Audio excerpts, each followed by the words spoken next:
By now, most of you probably realize that I keep drama off of my social media pages, so I hope the fact that I'm speaking up today shows just how serious this is. I want to talk about something that's far too common in society and far too often accepted or overlooked.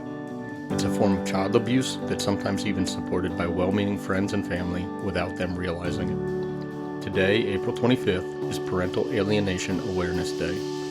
It's a day when alienated parents hope, maybe even pray, that something will finally click and people will understand what they're going through. But most of the time, that awareness never comes. Parental alienation is very real. It's happening quietly, behind closed doors, in homes that look perfectly normal from the outside. It often builds so slowly that it goes completely undetected. Parental alienation is when one parent intentionally interferes with the relationship between a child and the other parent. Sometimes it means blocking a relationship from ever forming.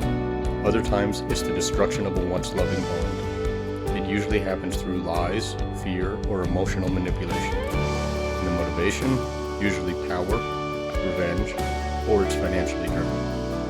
I can personally tell you, the pain of being cut off from your child or having them used against you is unbearable.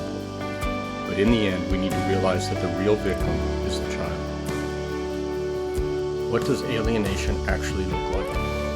Every call, every conversation is monitored and controlled. Contact is limited in length and frequency. The child can't speak freely or ask any questions. They begin to believe the things that aren't true, stories that have been fed over and over. These stories get worse over time, and there's never a chance to correct the lies or tell the other side of the story.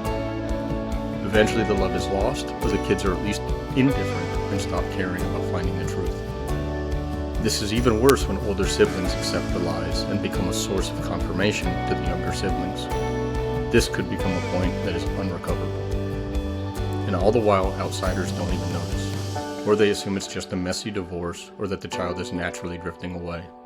But that is rarely the truth. Often, friends and family and outsiders assume it must be justified. She must have a reason.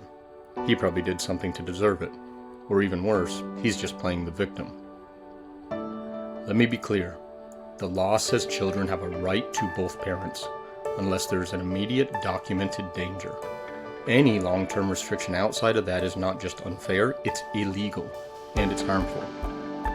Yes, a parent has the right to protect their child, but they don't have the authority to become the police, judge, jury, or executioner. If they believe abuse is occurring, they can, and should, stop the visits temporarily.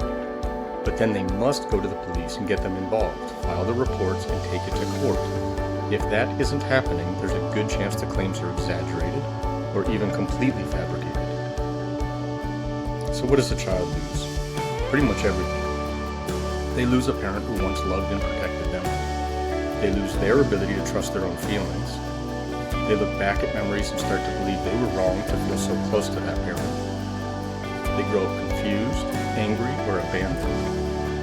They may lose financial security, birthdays, gifts, college help, inheritance, insurance policies, or a future that they could have shared with that parent. Think about the level of hatred they must have built to in order to reject even presence from a once loved parent. And all of that just to give one parent more power, more control, or potentially just a bit more child support. So why does this need to change? Because the alienated parent cannot fix it alone. Because the child doesn't even realize it's happening. Because the system is slow and often blind to the emotional abuse. Because silence only helps the abuser, it hurts the child. So this is what I ask of you. Take it serious. If you see a parent being erased from a child's life, ask questions. Don't assume, don't justify, don't stay silent. The healing only begins when friends and family start to speak up. Parental alienation is child abuse. Period. Let's stop pretending that it's just high-conflict co-parenting. Let's protect our kids, not by picking sides, but by honoring their right to love both of their parents.